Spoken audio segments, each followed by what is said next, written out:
イソチギターです。今日はスケールオブブートキャンプ5度圏を制覇する練習を紹介していきます。スケールオブフィフス5度圏を制覇する練習を紹介していきます。5度圏というのはこちらの表のサークルオブフィフスのことです。音楽をやっている方であれば一度は見たことがある表かと思います。こちらの表は大事だというふうに言われています。なんで大事なのかと言いますと、調や音程、それからメジャーキーとマイナーキーの関係が一目でわかります。例えば C。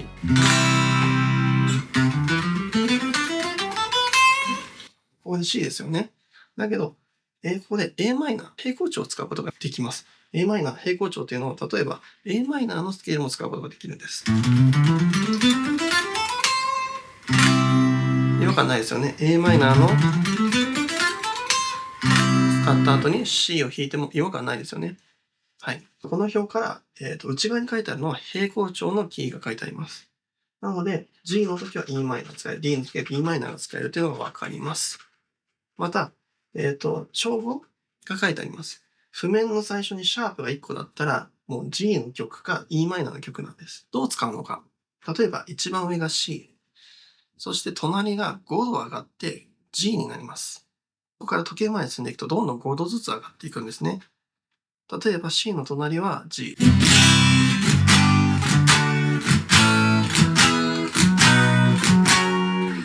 となるんです。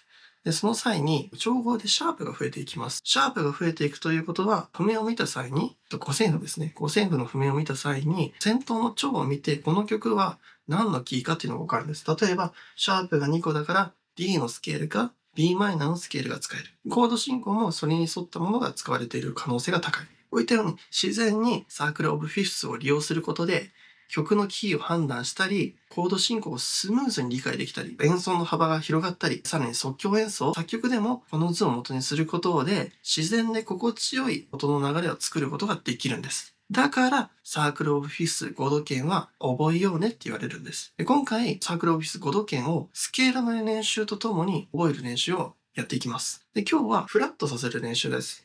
C から始めてフラットして F をやる練習です。使うスケールはメジャースケール。それからハーモニックマイナースケール、メロディックマイナースケール、それからマイナースケール、ナチュラルマイナースケールですね。この4つを使っていきます。この4つのスケールが使えるようになれば、ほぼ全てのスケールが弾けるようになります。ドリアンだったり、ミクソリディアンだったり、フリージアンだったりとかあるんですけど、あれはモードスケールなんで、メジャーキーとマイナースケールが分かっていれば使うことができます。ただし、音の響きが違うので、そこだけは意識して区切る必要があります。それでは実際の練習方法を紹介していきます。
今回は、フラットさせる練習方法だけを紹介したんですけれども、もしこの動画に需要がありましたら、全長の練習だけの動画を出します。